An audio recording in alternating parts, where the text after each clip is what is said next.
Hello, welcome to collect and create. இந்த வீடியோவில் RGB pen stand எப்படி பண்ணுறதுன்னு பார்ப்போம். நான் இந்த பென் ஸ்டாண்ட் எனக்கு கிடைச்ச வேஸ்ட் திங்ஸ் யூஸ் பண்ணி தான் பண்ணியிருக்கேன். நீங்களும் இந்த மாதிரி பென் ஸ்டாண்ட் பண்ணணுன்னா உங்களுக்கு கிடைக்கிற வேஸ்ட் திங்ஸை யூஸ் பண்ணி பென் ஸ்டாண்ட் செய்யுங்க. வாங்க இந்த பென் ஸ்டாண்ட் எப்படி பண்ணுறதுன்னு பார்ப்போம்.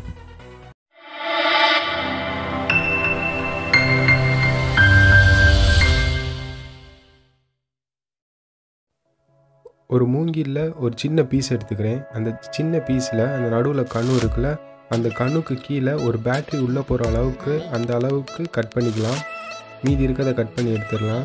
அந்த கணுக்கு மேலே ஒரு பென்னு முக்கால்வாசி உள்ளே இருக்கிற அளவுக்கு அந்த சைஸுக்கு கொஞ்சம் கிராஸாக கட் பண்ணிக்கலாம். ஏன்னா அப்போ தான் பார்க்கவும் கொஞ்சம் அழகாக இருக்கும். இப்போ அதை வந்து ஆக்ஸா பிளேட் யூஸ் பண்ணி நான் கட் பண்ணி எடுத்துக்கிறேன்.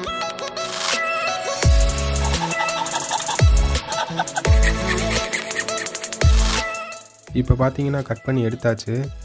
நான் அதை ஃபுல்லாக உப்புத்தால் வச்சு நல்லா வலுவலுன்னு தேய்ச்சிட்டேன். எந்த பிசுறும் இல்லாத அளவுக்கு ஃபுல்லாக நல்லா தேய்ச்சிட்டேன். இது வேஸ்ட்டுன்னு தூக்கி போட்ட ஒரு எல்இடி லைட்.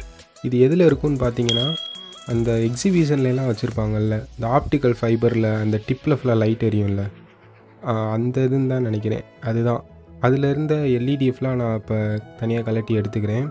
தனியாக கலட்டி எடுத்துகிட்டு இப்போ நான் அதில் பவர் சப்ளை கனெக்ட் பண்ணி பார்க்குறேன், அது ஒர்க் ஆகுதா என்னன்னு சொல்லிட்டு.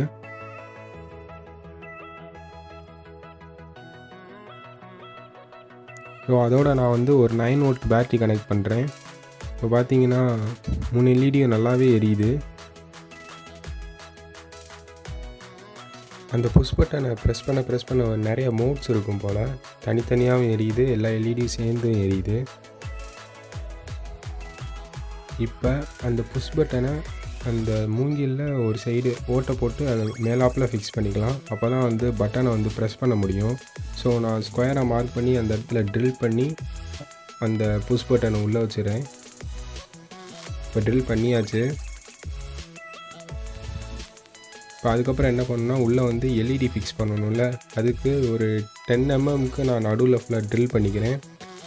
இப்போ அந்த சர்க்யூட் போர்டில் பவர் சப்ளை வேறு ரிமூவ் பண்ணிவிட்டு அதோட அந்த பேட்ரி கனெக்டரை கனெக்ட் பண்ணிடலாம். அப்புறம் அந்த ஸ்விட்சையும் ரிமூவ் பண்ணிடலாம். இப்போ நான் அந்த போர்டில் க்ளூ அப்ளை பண்ணி உள்ளே ஒட்டிட போகிறேன்.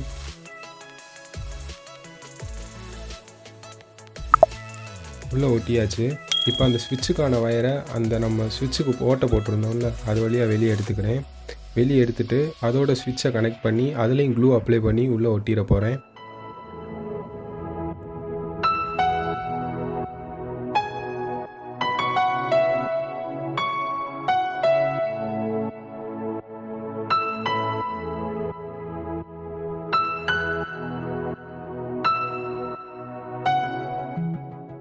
அப்புறம் இந்த மாதிரி ஒரு பிளாஸ்டிக் மூடி எடுத்துக்கலாம்.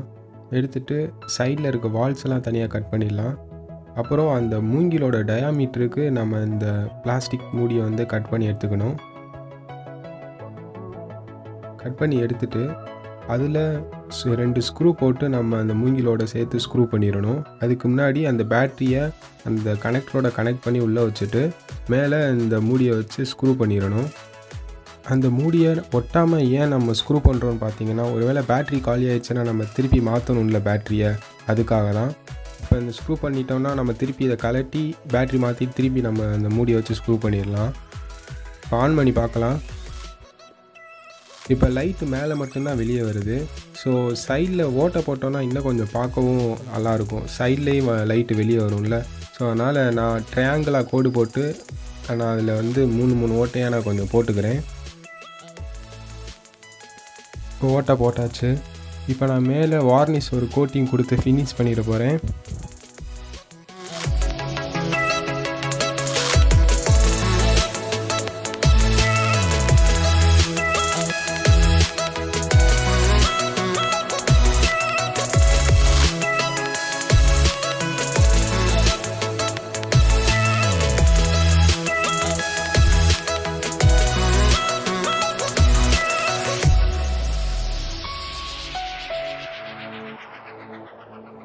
அவ்வளோதான், நம்ம பென் ஸ்டாண்ட் பண்ணி முடிச்சாச்சு. ஒன்ஸ் அந்த ஸ்விட்சை ப்ரெஸ் பண்ணால் லைட் ஆன் ஆகும், அகைன் ப்ரெஸ் பண்ணால் ஆஃப் ஆகும், திரும்பி அகைன் ப்ரெஸ் பண்ணால் அடுத்த மூடு போகும்.